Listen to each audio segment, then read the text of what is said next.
Salam jelajah malam.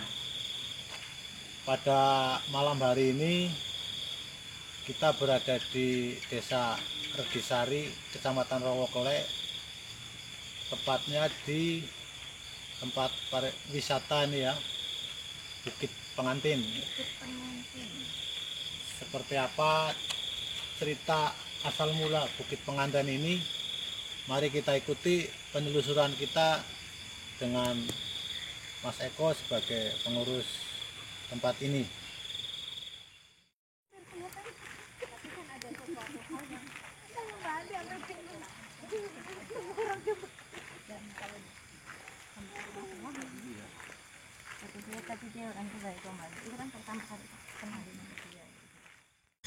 Ini selamat datang Mbak dan ibunya di Bukit Pengantin.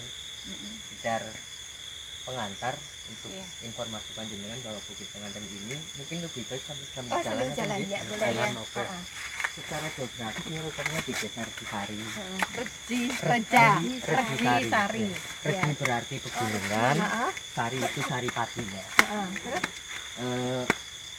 Persisnya di Dusun Kalikaret, dan di sini juga lokasi inilah yang menjadi tonggak awal mula terbentuknya suku Kalikaret tersebut. Jadi obat alas dimulai dari sini. Di situ terkandung nilai sejarahnya di situ. Nanti juga ada Gua Kalikaret yang akan kita datangi. Pun juga di situ di Gua Kalikaret terdapat gendang Kusalan. Jadi kalau kita nanti atau besok, karena sekarang waktunya kan nggak mungkin, kita sampai ke puncak sana, kurang lebih jarak yang akan kita tempuh sekitar 250 meter. Jadi berapa jam? Itu nggak sampai 1 jam, paling kisaran 15 sampai 20 menit sampai ke puncaknya. Biasanya yang lamanya itu karena kita kemudian berhenti melihat bebatuan, melihat pemandangan, itu yang bikin lama. Seperti tadi yang Mbak lihat di gambar tadi di puncaknya. Nah, bentar lagi kita ke gua yang pertama, karena sebenarnya di area lokasi Bukit Pengantin ini nggak cuma ada Gua Pengantin toh, tapi ada sekitar 5 gua yang di sini aja. Oh, ada 5 gua. Iya. Apa aja? Satu diantaranya ini Ikatan Masjid. Ini adalah Gua Pengantin. Iya. Ini tadi udah banyak pertanyaan kenapa Gua Pengantin kan? Iya. Nah, nanti kita bercerita sedikit lah. Kita hanya gambaran singkat aja ini nanti ya. Iya. Bisa masuk ya? Bisa. Bismillahirrahmanirrahim. Ini satu di antara 5 gua yang ada di sini. Ini Gua Pengantin. Dia ke sana ada Gua Embung, ada Gua Asmoro, ada Gua Kalikaret yang ada gendangnya itu, dan Gua Pengantin ini. Semuanya itu korelasi dalam satu sejarah dan satu cerita. Jadi ada keterkaitan masing-masing gua. Kalau ke kanan sana, ini adalah arah yang sampai bisa tembus kita ke Gua Barat, di Jatijajar. Yang tadi ya? Iya, lewat sana ke Gua Barat. Gua Barat yang tadi ya. Kalau lewat di sini. Yang tadi itu. Yes. Ini sedikit cerita tentang Gua Pengantin ini. Jadi zaman era pasca perang Diponegoro, sekitar tahun 1930, setelah Pangeran Diponegoro disekap oleh tentara Belanda, seluruh prajuritnya itu kocar-kacir karena pimpinnya udah nggak ada, termasuk dikejar-kejar penjajah dan sebagainya. Akhirnya satu di antara prajurit dan pengikut Pangeran Diponegoro itu mencari tempat pelarian yang menuju arah pantai selatan. Ini kita mau ke sana? Sampai ke ujung toh atau gimana ya? Apa cuma sampai sini aja ya? Sampai sini aja. Situ aja ya? Ya, sampai sini ya? Iya. Ya. Beliau bernama, kita menyebutnya Mbah Nuria Niman. Mbah Nur? Nuria Niman. Nuria Niman. Ya. Itu Nuria Niman. perempuan apa cewek? Perempuan. Oh, laki-laki. Iya. Jadi beliau inilah yang kemudian menjadi dokter alas di sini, menemukan tempat ini. Dalam masa perjuangannya itu, singkat cerita aja nih, di sini ini, di lokasi sekitar sini, karena beliau menemukan tempat ini, dulu dia mengikuti aliran sungai, karena untuk kehidupan dan sebagainya pasti butuh sumber air. Bisa lihat sana. Bisa, ini dekat bisa ke sana. Oh gitu. Iya. Ya udah ke sana aja langsung ya. Bisa tembus kan? Jadi tembus ke yang sungai tadi ya? Iya. Lah singkat cerita, dari aliran sungai itu sumber mata airnya ternyata ditemukan di gua yang nanti kita akan kunjungi itu, yang kita sebut Gua Kalikarak atau Sendang Ubalan itu.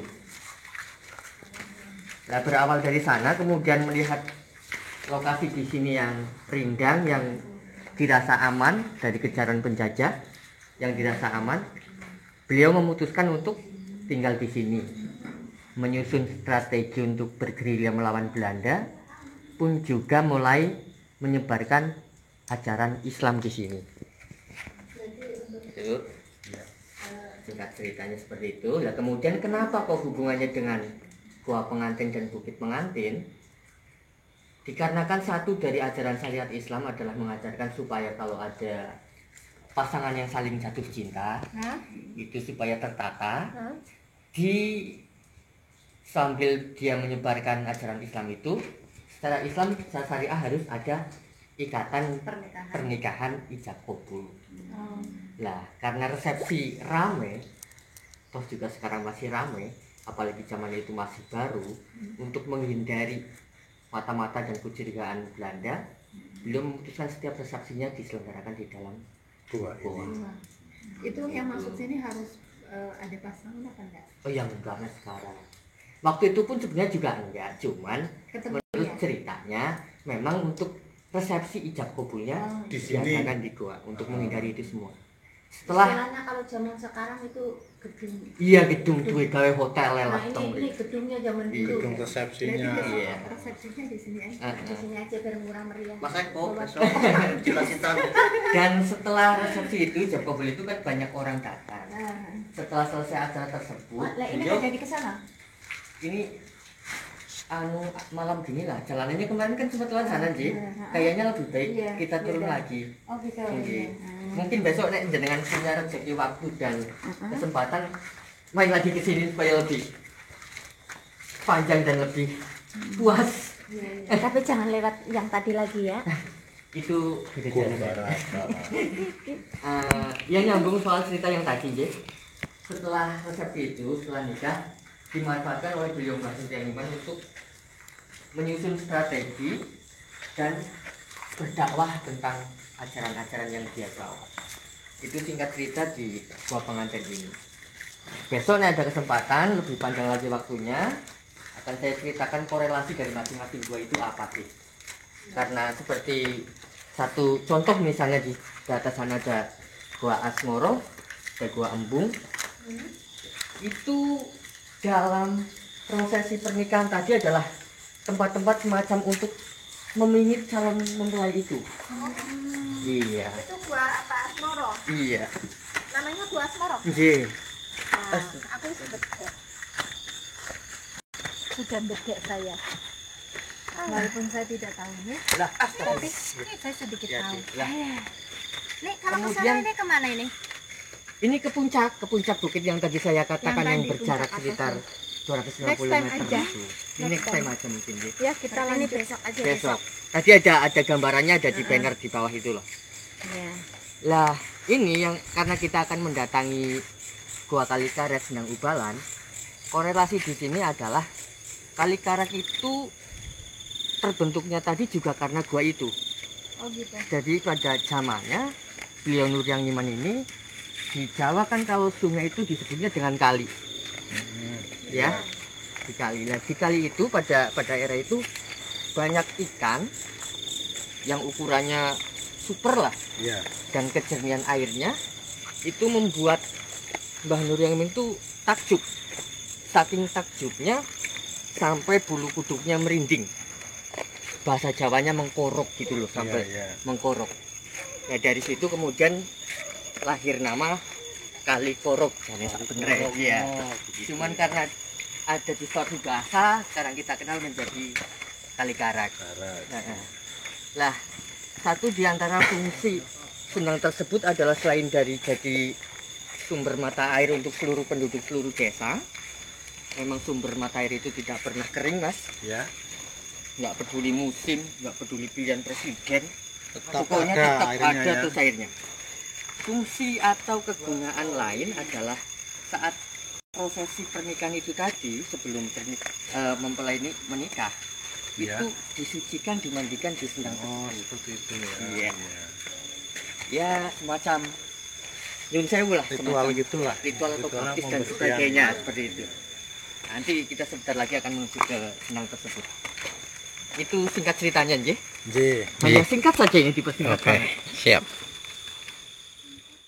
Demikian tadi penelusuran kita tentang asal-usul Bukit Pengantin dan tempat-tempat apa yang ada di sini seperti Gua Pengantin dan lainnya yang begitu menarik ya, menyimpan banyak keindahan alam walaupun ini di malam hari, dan juga misteri siapa tokoh yang membuka tempat ini dahulunya. Dan begitu juga ada sendang umbul ya, yang diyakini sebagai tempat bersucinya para calon pasangan pengantin dahulu, sehingga sekarang pun masih diuri-uri tentang keyakinan tersebut. Begitu juga ya Mbak War. Ya. Kita akhiri jelajah malam pada kesempatan kali ini. Wassalamualaikum warahmatullahi wabarakatuh. Salam jelajah malam.